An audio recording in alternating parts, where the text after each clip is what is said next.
Alright, it's been a while, but I'm back and I'm really excited to show off one of my favorite decks of all time today. This is going to be a Salamangreat deck profile. Now, at least for me, I find that Salamangreat is one of my favorite decks aside from Prank Kids. It's not really a combo deck, not really a control deck. It's more of a combo, control, recursive type of deck. And it's a deck that's survived through multiple formats, through multiple banlist hits. So go and jump into the profile, but I've structured the profile today a bit differently. Instead of doing the normal monsters, spells, and traps, the extra deck like I usually do, I'm actually going to be structuring this in the way that Patrick Hoban described deck building in his book Road to the King. So Patrick Hoban divides the cards into about 4 or 5 categories: starters, extenders, defensive cards, engine requirements, and upstart goblin. So starting off with the starters, 1 Gazelle. This is the reason why you play Salamangreat, the poster child of the deck. Good reason it's limited. 3 Lady Debug. This is, in my opinion, one of the best searchers in the deck. On normal summon, search a level 3 or lower Cyburst monster. And I find this is actually better than Flame Buffalo. I know people still play Flame Buffalo. I personally don't believe that Buffalo is the best starter right now because, well, Buffalo does give you discard and draw 2 when used for a link summon.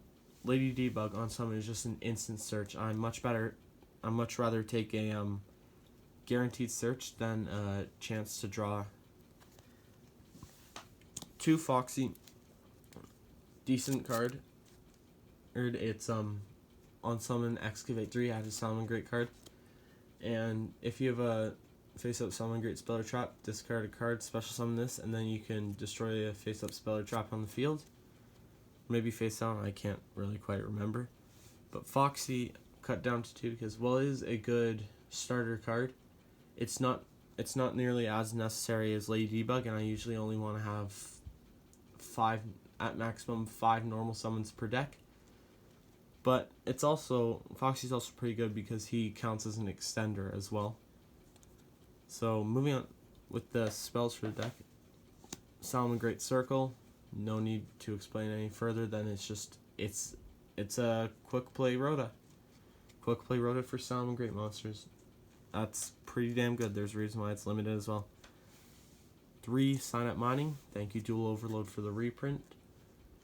Sign Up Mining is the best search card in this deck, aside from Debug, because Debug's dies to Imperm, Veiler,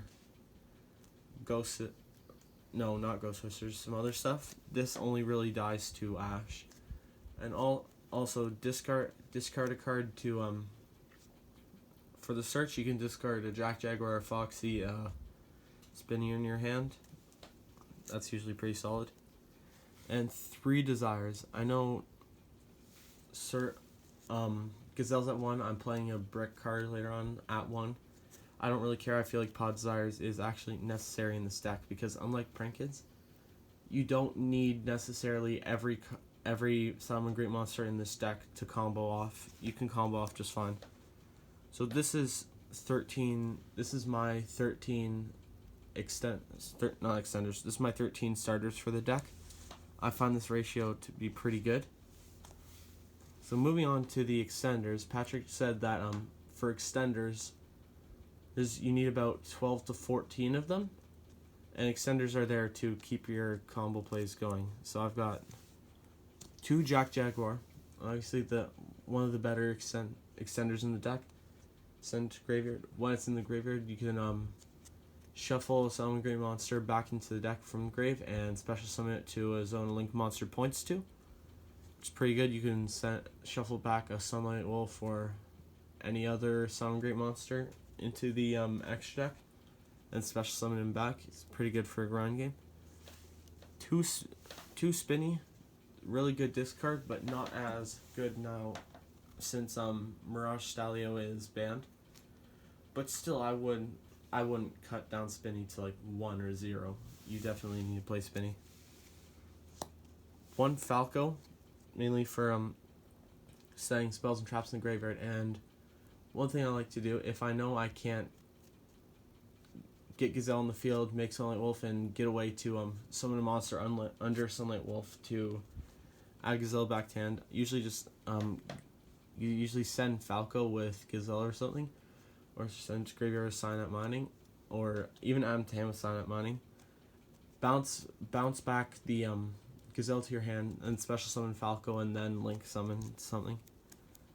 Now I know this is DDD Abyss King Ragnarok, but this is my proxy for Parallel Exceed. I sadly couldn't find any copies of it, but Parallel Exceed is very good. Unlink summon, special summon from your hand. And it can also add a Parallel Exceed from your deck to your hand and special summon it.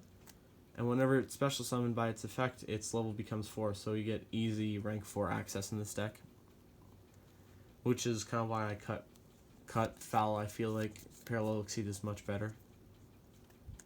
And 3 Will of the Salamangreat. No real introduction needed, just it's a monster reborn or a special summon from a hand, or it can also be a soul charge.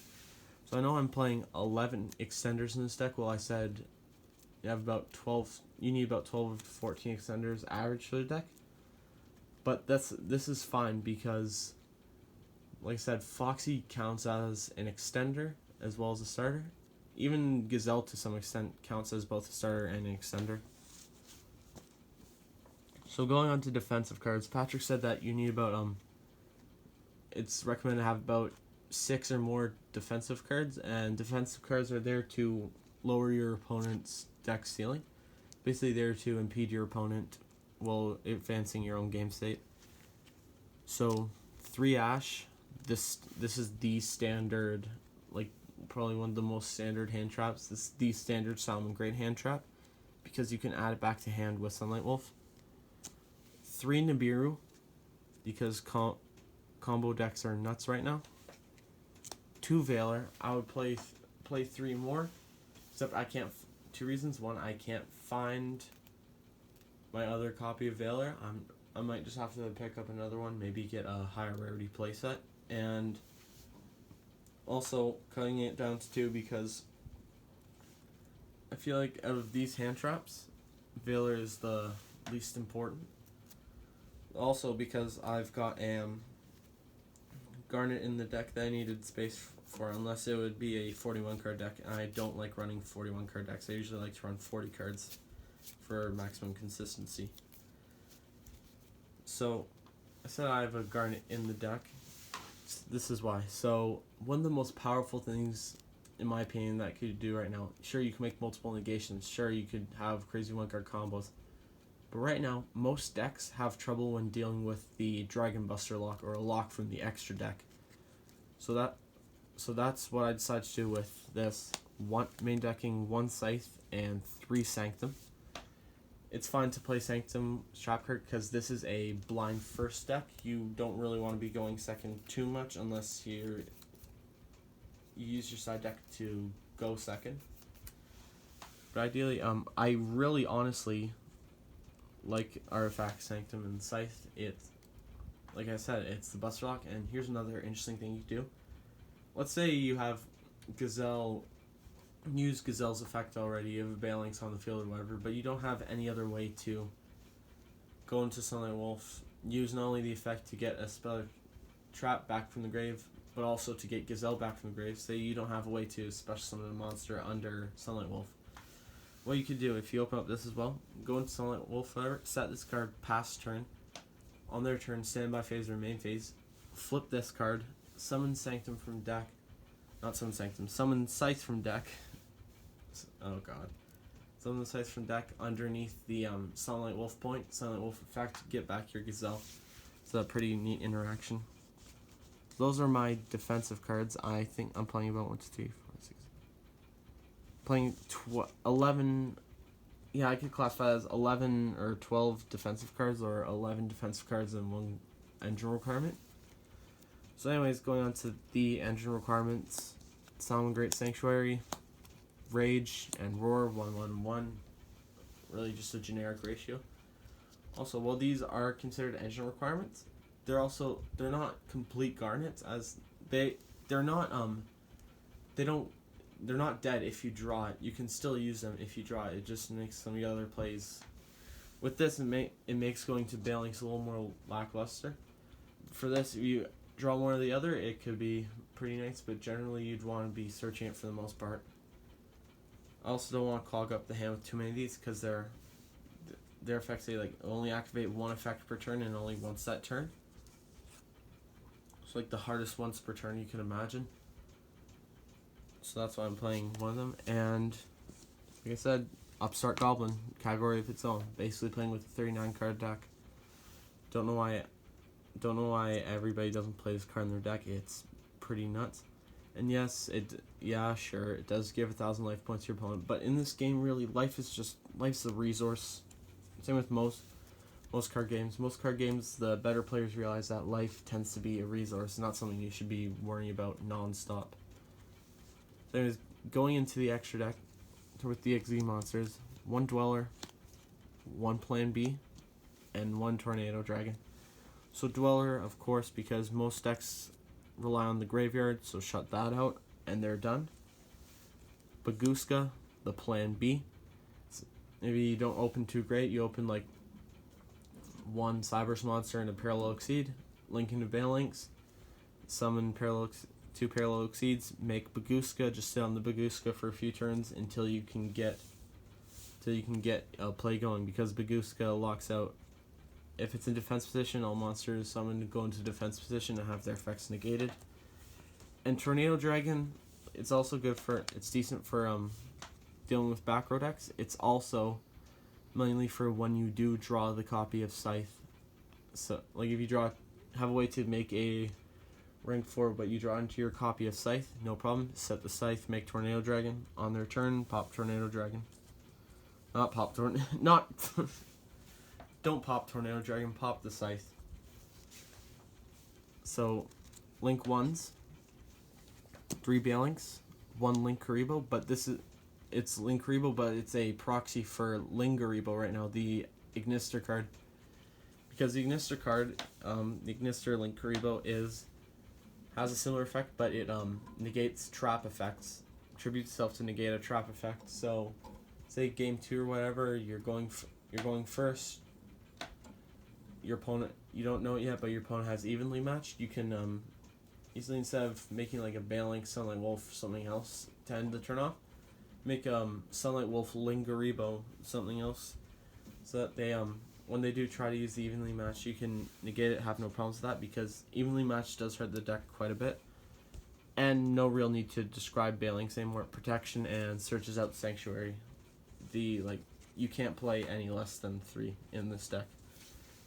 And same thing goes for Sunlight Wolf. This is your main way of recurring cards back. This is a pretty grindy deck, pretty recursive deck. This is how you constantly recur cards with Sunlight Wolves.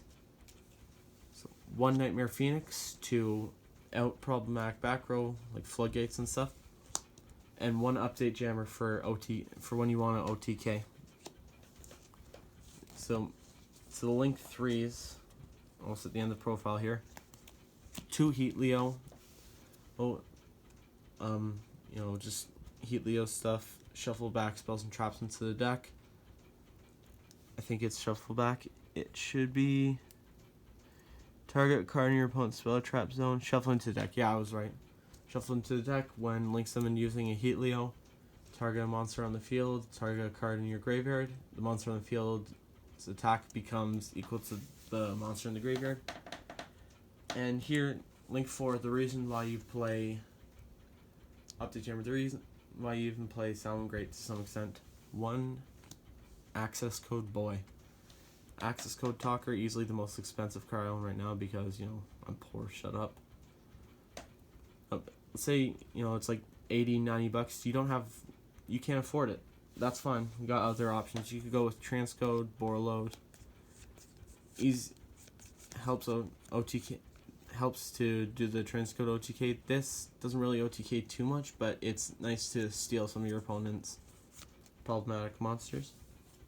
But Access Code is easily the better one, because not only can you not respond to its effects, opponents can't activate cards or effects in response to this card's activations. That's pretty damn broken. Also, gains attack equal to Link gains 1,000 attack equal to the times the link rating of monster used for this link summon. Also, banish link monsters with different attributes from your graveyard. Pop the same number of cards on the field. So this is your main OTK guy. So you want to update Jammer, something else, or update Jammer, Sunlight Wolf, go into access code. Access code, gain 2,000 attack. Banish Sunlight Wolf, banish, update Jammer, pop 2 cards. Update Jammer gives it a second attack. There you go, you're swinging for easy over 8,000 damage. So that has been my profile for Salamangreat. Obviously, like I said, Salamangreat is one of my favorite decks of all time. Generally very good. And it's good because you can actually build the deck in different ways. Different defensive cards, different ratios of extenders and whatnot. But I want to build my deck in a way where not only do I have access to defensive cards and all that, I want to have as many consistent ways as possible to get into Gazelle. Because when you use Gazelle, you're in a really good position with this deck. So, yeah, that's going to be it for profile. Hope all you people enjoyed. Hope you're staying safe. And I've got nothing else to say. This is my Salamangreat deck profile. Thank you, and have a good one.